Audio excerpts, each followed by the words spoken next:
Good afternoon, everybody. I'm Lloyd Skinner. I'm the CEO and founder of Greyfly.ai. We've created an intelligent project prediction tool that uses AI to provide executive intelligence to increase success.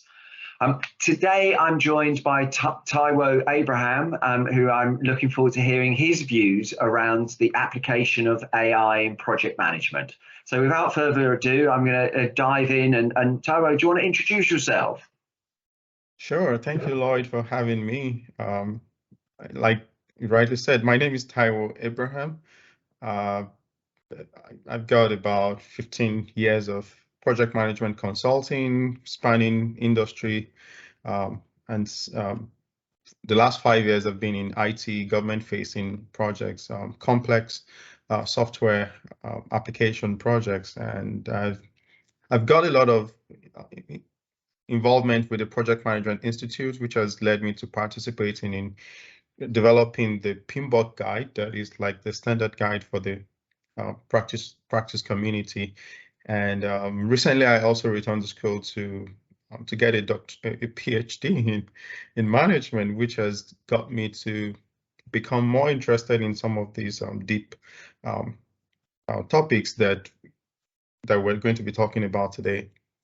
Yeah, I look forward to the chat, and thank you for having me again. Well, and thank you for sparing the time. I didn't realize that you were part of the PMBOK stuff as well. So that's fantastic. So you can tell us how it's supposed to run, yeah?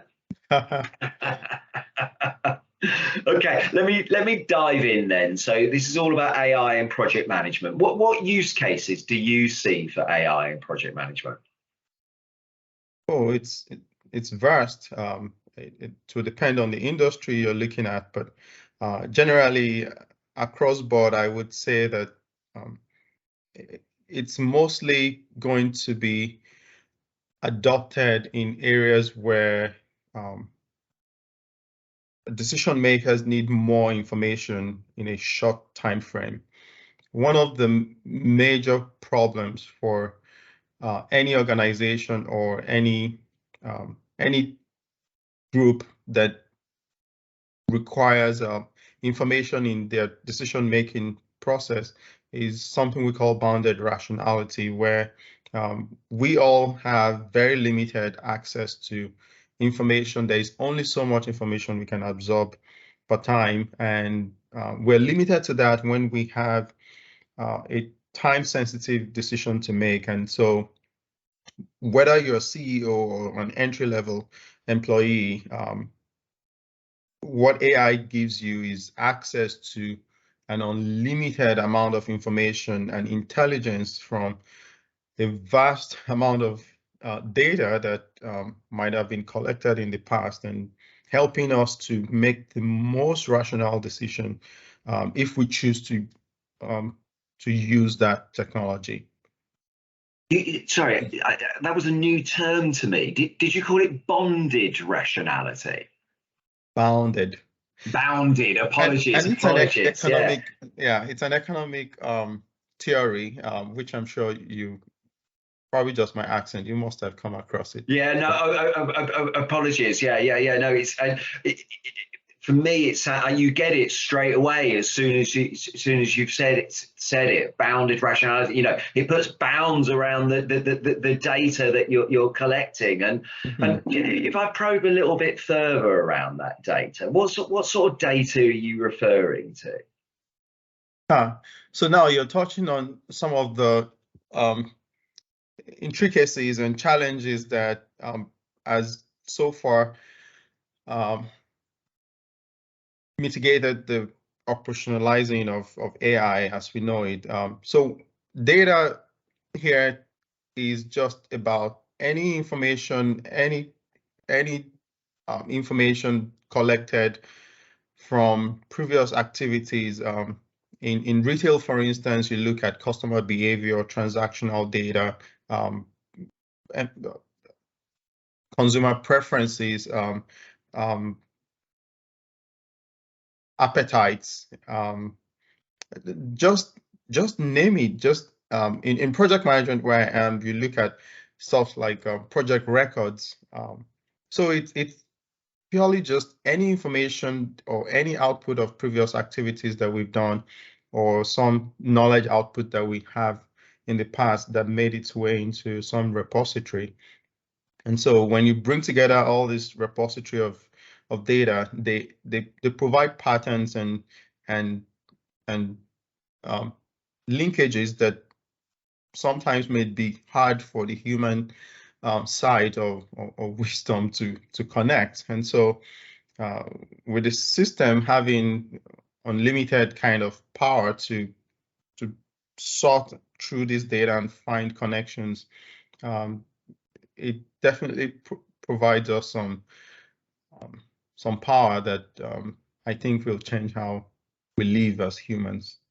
Yeah, it's also, I think you can link that back to your previous statement about, you were talking about decision making, but I noticed you talked about in short time as well. So whether that's real time, but instant information, I guess, to inform decision making, I think is the point I'm making. Right. Yeah. So your opening question was actually about application of AI, and I try to get away from having to mention the various ways it can be applied to just talking about what any industry or any user of AI would mostly be interested in, which is the time-saving decision-making process. So whether you're doing research, your access to quick amount of information in a very short time frame, whether you're a manager in an organization, your ability to connect your present scenario to previous experiences of others outside of your own unit or within your unit or prior to your joining the organization, and being able to make the most rational decision, or whether you are a preacher in a church and you're looking for the way to console a family that just lost a loved one. Like the use cases abound, and Yeah. we just can't label all the possible use cases that there can be.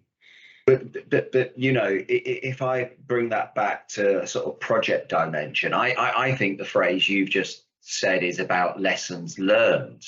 So historical lessons learned, and without putting words in your mouth, instantly seeing how they're applied to your current set of projects to inform your decision making, and the point about your bonded rationality, that us as humans can only digest or consume a certain amount of data before we get lost. And for me, all of that wraps up into improved decision making, I think, is what you're saying.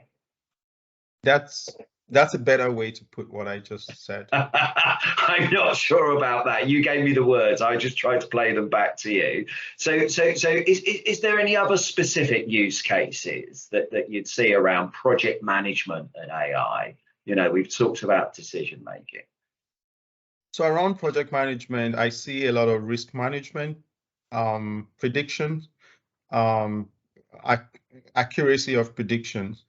And that's what we're doing in project management. We take on a lot of unknowns and we try to do what we know best to do to produce something out of that, literally trying to eliminate the unknowns until we know enough to be able to produce results. And so if AI then provides us a lot of information and data access in a way that these unknowns are easily reduced or eliminated, you can see how much of the work we do that is taken away. But when I say that carefully, because I don't belong to the school that thinks that AI is going to replace people on the job. AI would take some jobs, but it frees us the time and resources for us to also explore things that we haven't explored before. And so we would start to do new things. We will start to engage in other kind of challenges that are fit for humans. And so So what's just going to be important is learning and relearning and reskilling, and we're moving into an era where there will be no such things as this is my domain of expertise, and it's going to remain for all my career. You just never know. We just need to learn enough about what you're doing for us to be able to automate some part of that, and then you need your time for something else. And so it's really interesting there in terms of, you know, the way that you're describing what we do in project management about mitigating the risks and getting certainty in the outcomes. And I think what you're saying is AI will accelerate an element of that certainty. And you know, I think, you know, you said you don't believe it will take the human away from that. I think, you know, the phrase I often hear is about augmenting the human, so that you can get to whatever that is left in that, you know, box of activity still required. But if you can do X percentage through the AI more rapidly, then obviously that allows you an opportunity to go to the next level. But that is that fair as a summary? that is succinct way to put all I said. I'm trying. So, okay, so we can see that your use cases are about decision making, accelerated decision making, about enhancing risk management, prediction. If we could do all of that, and obviously you touched on some of this, is, you know, what sort of benefits would there be around project management? First, I see a lot of reduction in project cost. If we can get things done quickly, project cost reduces, and then organization can spin up more initiatives, which translate to some organization kind of value. The implementation of AI itself is more work for project managers, and so there's the project economy that stands to benefit from that. Yeah, talk about, there are many ways that AI would impact the economy of projects. One, reduction in labor cost. I sometimes sit on a software project where someone is struggling with a line of code and it's just some human errors, and these are things that AI eliminates. And so imagine taking that out of the equation. We talked about accelerated kind of decision making. We talked about accuracy of prediction. So when you bring all of this together, the cost of projects just become friendly enough that we can now make more project decisions or initiate more projects, and that creates some maybe economy of scale also to among in the project community or in the PMO, and all of that translates to cost reduction and organization growth. Yeah, it's interesting that you're talking about almost individual project cost reduction, but I think the phrase you said is that you could do more initiatives. In other words, you could do more work for the same budget. So it's not necessarily, you know, bottom line cost savings, although it could be. You're talking about reinvestment of some of that money to you know, obviously the purpose of a project is normally have some sort of benefit of the outcome. So in reality, it might not just be reduce cost savings. Would I be right in thinking that perhaps you could also increase the benefits as well? Yeah, with cost reduction comes with the expansion of activities. Those activities have outputs that eventually influence outcomes. Some of those outcomes could be targeted at profitability. Some of those outcomes could be targeted at employee well-being. It could be social. But these are things that all contribute to the strength and competitiveness of an organization. And so whether we're taking more initiatives or we're even saving the profit, we are adding some strengths that would help the organization withstand troubled times that we've seen in recent times. So So it could be profit, it could be competitive advantage in one way or the other. Just making life easier for your employees alone these days would be a great advantage that could prevent you from being one of those organizations where employees live in numbers and leaving you in short of resources to do the work you do. So just think about that impact on the stability of the organization.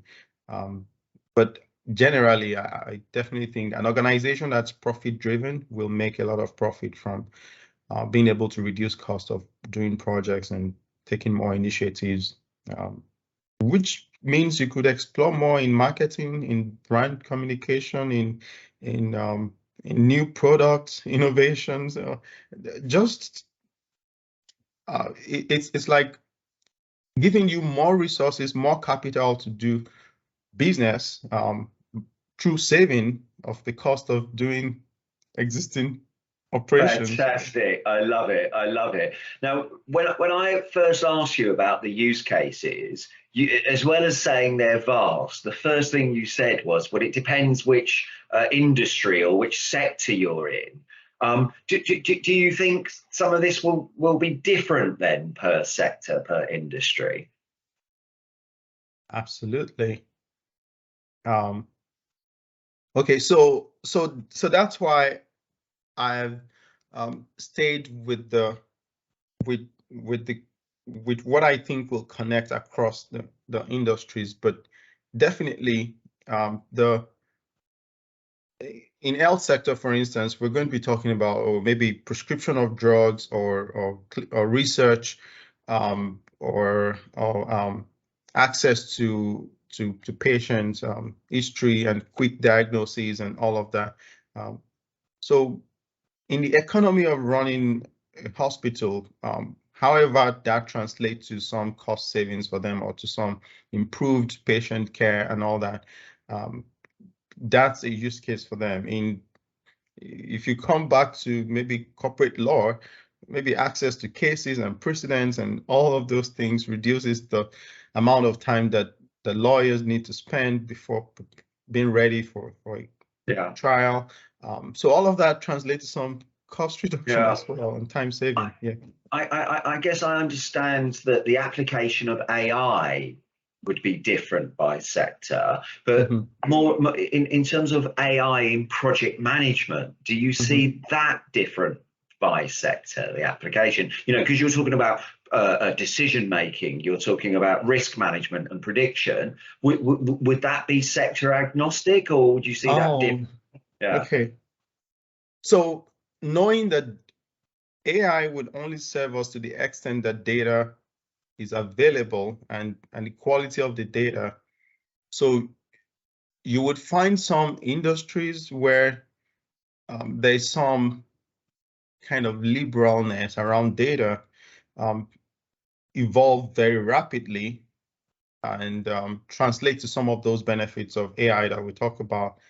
While in some other industries where there's a lot of sensitivity around data, it might take a while to resolve all the challenges around ethical use of data, privacy, concerns, and some of those things that are associated with data. So think about healthcare, for instance.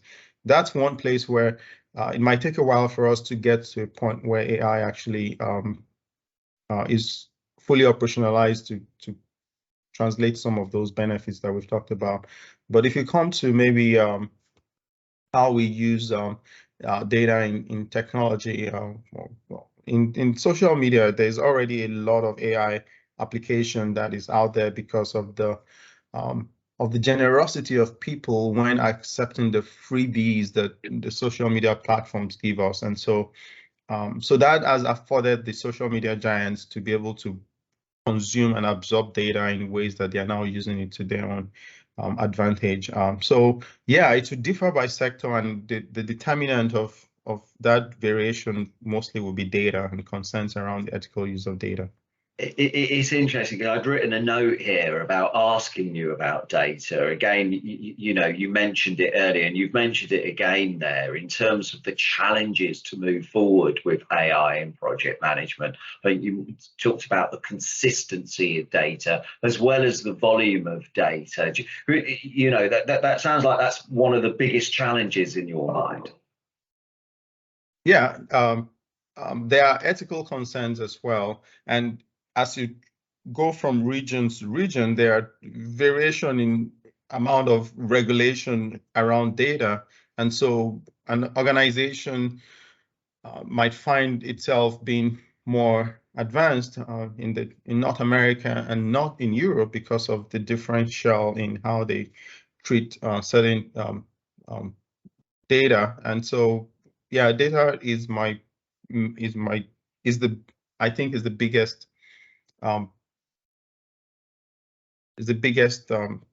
need to get AI moving. Need or constraint, I think it depends which way you look at it. Yeah, I was stuck there because I don't know if I should call it constraint or.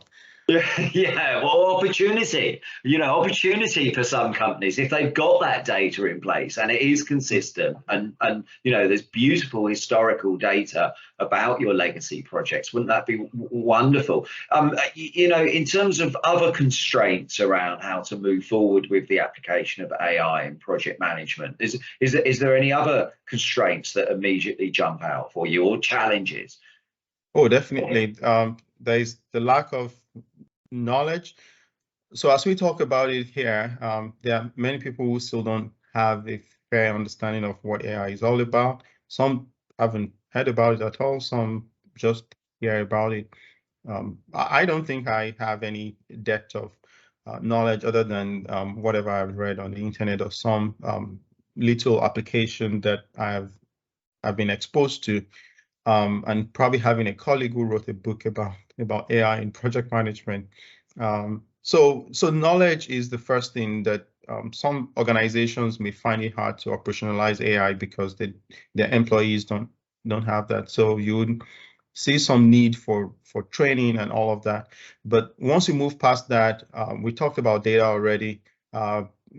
Let's move past that also. Then we comes to ethics around data. Sometimes the process or the quality of the data could inform the evolution of AI in different use areas and application areas. And so those are things that we need to catch early on to mitigate some of those impacts. Like if a human or an organization perpetrates something that's anti-human, we can hold them accountable. But what do we hold accountable with a piece of technology? So that's another challenge that needs to be taken care of.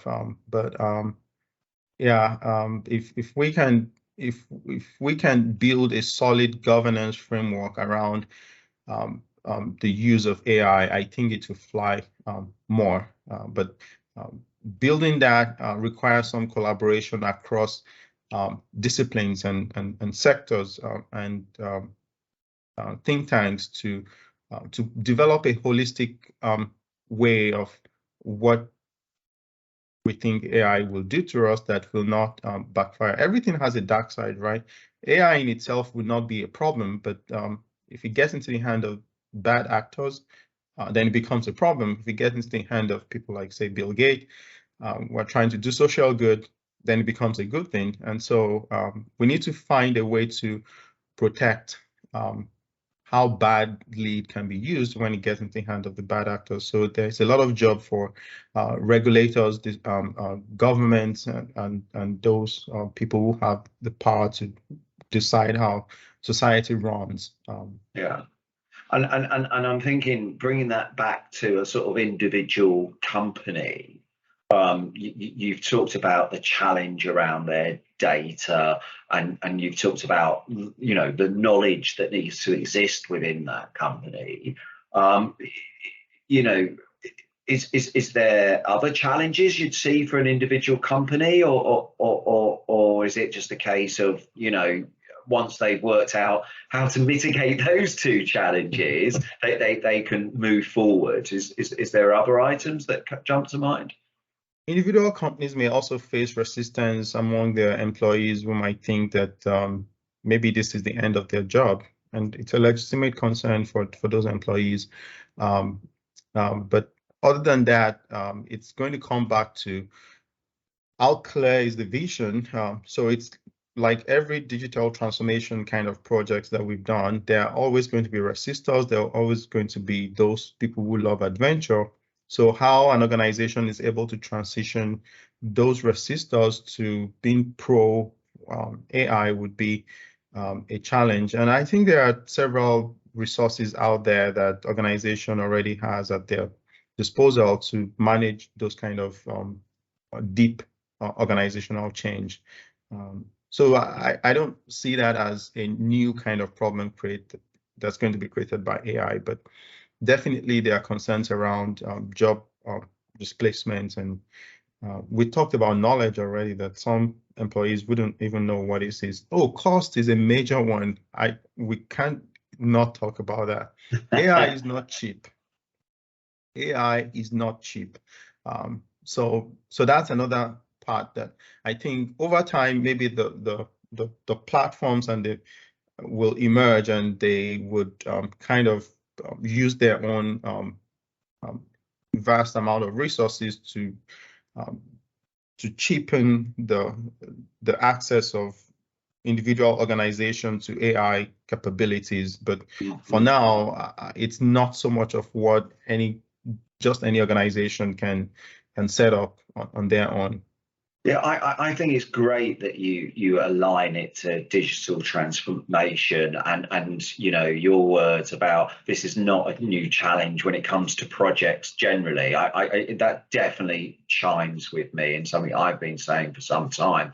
I was going to challenge you on the cost side, if I may, because I was thinking with the use cases and the potential benefits you painted earlier, surely it's a case of getting a business case, because we're running it as a project, obviously, with a return on investment that people support, as it were.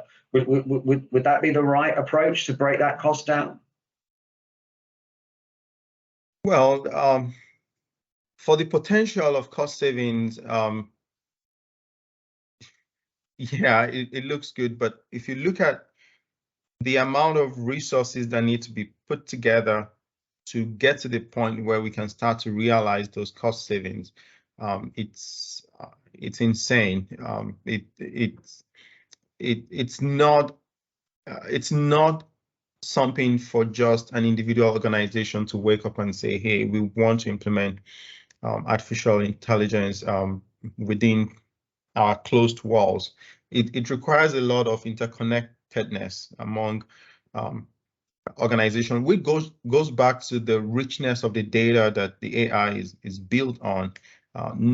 If we limit the AI resources to what's available within an organization, then we're back to that bounded rationality that we're trying to get away from. And so to open up that base, that cognitive base of the organization or those who are applying AI, we need like a lot of interconnectedness and collaboration across industries, across sectors, across repositories of data, basically the internet and all the wherever information may be found or data may be found, and that's not for one single organization to access. Yeah, I think it's really interesting. For me, cost is relative.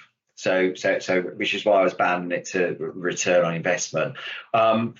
Maybe we should have an online conversation about the use cases, the case studies we've created as an organization, which is showing benefits to individual organizations, which doesn't necessarily need all of that connectivity that you've described. But anyway, that's maybe for another time. I guess we're sort of wrapping up now, Taiwo, and I was wondering whether if there was sort of one big takeaway from this conversation, what would it be if you got stopped in a lift and somebody said, tell me about AI in project management, what's the big takeaway that you'd like people to hear?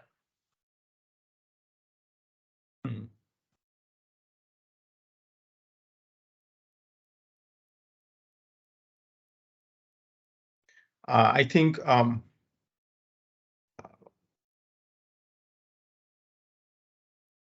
we need to prioritize being responsible with the adoption of AI.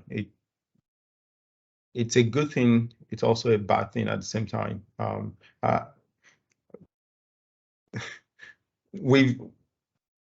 We've encouraged civilization to a point where even when we started to realize some of the detriments of how we've civilized the society, it seems like we're at the point of no return. And I think AI is another step in the direction that in the future we might start to question if we actually did better for humanity or not. But where we are at already, I definitely know that there is no going back on AI. And but as much as we're getting excited about it, we need to also elevate the voices that speak about responsible use of AI. We need to educate those who are seeking profit with the use of AI, that alongside the profit you're seeking is also the potential for all of these dangers that come with AI. And only time will tell. In the next 10, 20 years, we'll probably be looking at a different world entirely. It could be good, it could be bad. It will depend on how we. I definitely think it will be different. Obviously, I think people are definitely chiming with your point there. The whole growth of responsible AI, is a really interesting segue. But thank you so much for taking the time to speak today. It's been a fascinating insight into your views around AI and project management. So I wish you all the best. Thank you, Lloyd.